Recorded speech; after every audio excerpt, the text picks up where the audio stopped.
Thanks, Stephen. Yeah, nice to meet you all, everybody, and thanks for sort of giving me this platform to talk about what I'm passionate about. I'd like to use the time to tell a bit of a story of my own journey and why I think that's made me so passionate about supporting young designers, but also a couple of ideas maybe about how we might have to change that moving forward.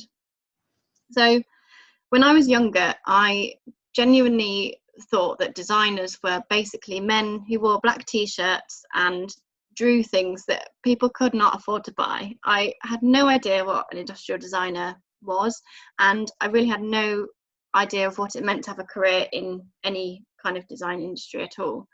But I was lucky enough to have a really dedicated set of DT teachers at my school, and they helped me to do a design A-level, even though I was the only student. But actually design was never viewed as an academic subject in my school, or in fact by people in my family either. So I was always pressured into doing engineering. And it was when I went on an engineering taster course when I was about 17 years old that I realised actually this isn't what I want to be doing. I would really like to carry on studying design and technology, and it was only at that point I discovered that there was actually this thing called industrial design, and I could go and study it at uni, which is what led me to study at Brunel and where I met Stephen. So that was about 12 or so years ago, and since then I've been an intern at 3 different companies.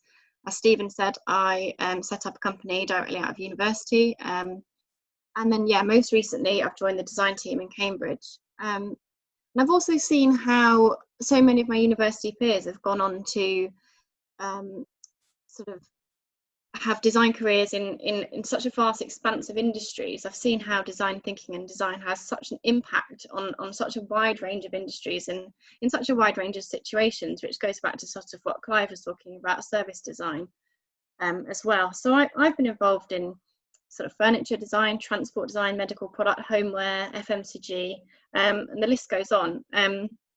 So I'm learning every day how many opportunities there are in design, and also what kind of design careers there are. So I guess it's sort of my convoluted journey into design which has led me to be so passionate about supporting young designers. And when I ran my own company, even though we were a tiny company, we employed 2 paid interns, and since joining PA I've been interviewing and mentoring the design interns, and also helping with the school age work experience placements too. But it's really obvious from those applications actually that we do need to nurture a much more diverse talent pool from a much younger age going forward, which is sort of what Kirsty was saying.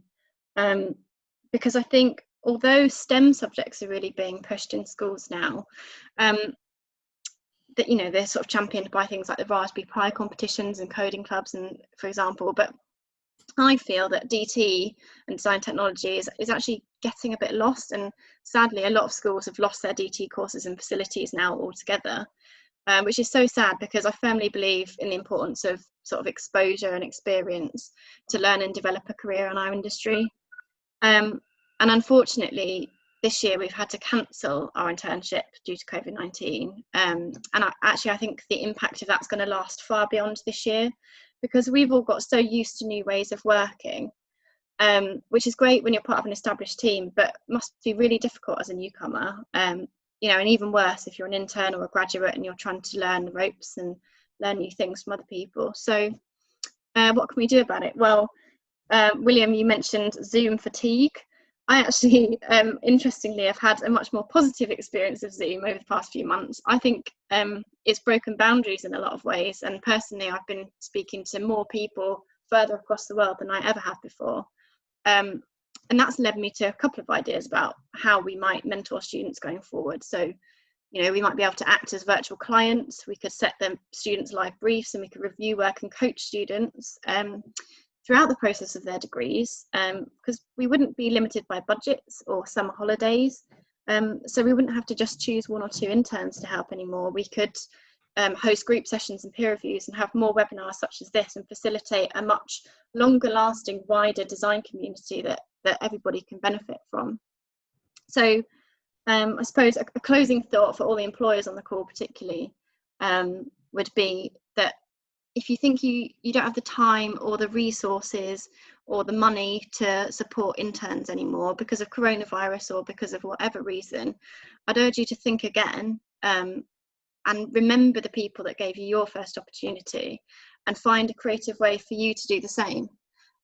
So I'd love to hear some ideas on that at the end of the call, but thank you.